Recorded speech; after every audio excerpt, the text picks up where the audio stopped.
लीजिएगा इस व्रत शिव महापुराण कथा को कि व्रत बहुत बड़ा है, बहुत बड़ा व्रत है, तो उसको छोटा करने का भी तो तरीका शास्त्रों में कहा गया है। गुरुजी, हरतालिका तीज का व्रत इतना भारी होता है, करवा चौथ का व्रत इतना भारी होता है, तीज का व्रत इतना भारी होता है कि हम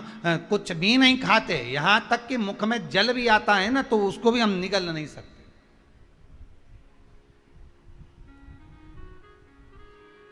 अब इतना भारी व्रत,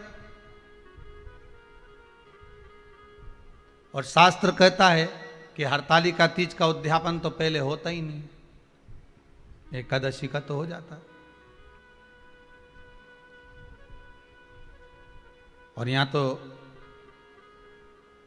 हरतालिका तीज का, अब एकादशी का तो आप 26 एकादशी जब आपकी पूरी हो जाए, 3 वर्ष बाद अधिक मास आ जाए, 26 पूरी एकादशी का व्रत कर लो, तुम 11 पे करो, तुम्हारी मर्जी पड़े, 26 एकादशी पर जब व्रत करोगे तो ये आपके ऊपर है, 26 पर करो। पर हरतालिका तीज का जो व्रत है इसका उद्यापन तो ना तो पहले होए और इसका उद्यापन ना 13 वर्ष के पहले होए, इसका उद्यापन तो जब तक कन्या हो, चाहे स्त्री हो, चाहे नारी हो, चाहे पुरुष हो, हरतालिका तीज का अगर उसको उद्यापन करना है तो 13 वर्ष तक तो आपको व्रत करना ही पड़ेगा, उसके बाद ही इसका उद्यापन होता है।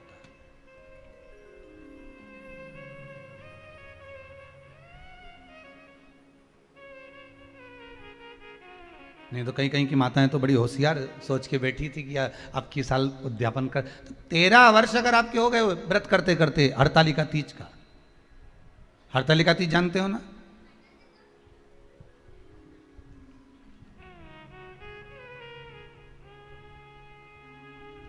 तेरह वर्ष अगर आपके हो गए भगवान की भक्ति को धारण करते करते, 13 वर्ष अगर आपके हो गए हैं भगवती स्मरण करते करते, उसके बाद में आप बड़े प्रेम से, बड़े आनंद से आप व्रत का उद्यापन करो, कोई मना नहीं। पर यदि आप उद्यापन कर रहे हो और आपका मन है कि मुझे उद्यापन करना ही है, तो 13 वर्ष तक जिस भाव से आप भगवान का व्रत कर rहे हो, साधना कर रहे हो, स्मरण कर रहे हो, उसी भाव से आप उसको करें।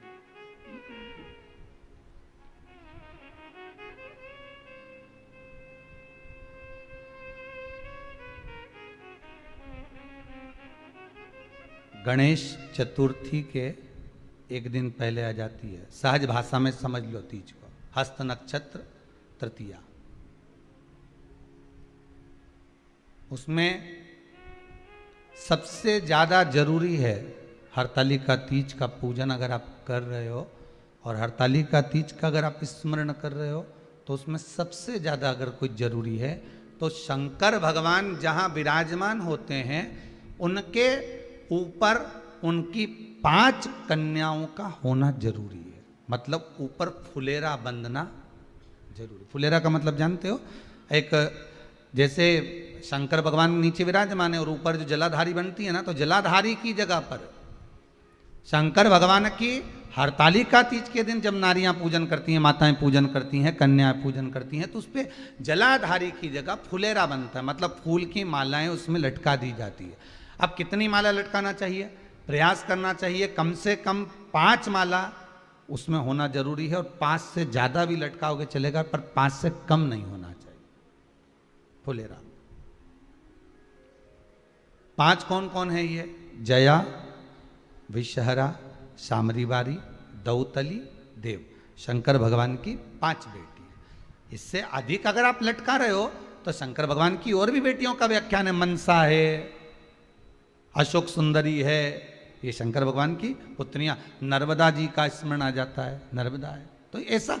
बेटियों का तो आप ज्यादा लटकाओगे चले जाएगा, पर कम नहीं। जैसे हरतालिका तीज का जो उद्यापन होता है, उद्यापन में एक सबसे मुख्य चीज क्या होती है कि जो भी आप वस्तु दान दे रहे हैं, जो भी आप वस्तु समर्पित कर रहे हैं, हरतालिका तीज के उद्यापन में जो भी सामग्री आप दे रहे हैं वो 5 होना चाहिए। तो फिलहाल हम आपसे विदा लेते हैं। जानकारी अच्छी लगे तो लाइक कर सब्सक्राइब करें।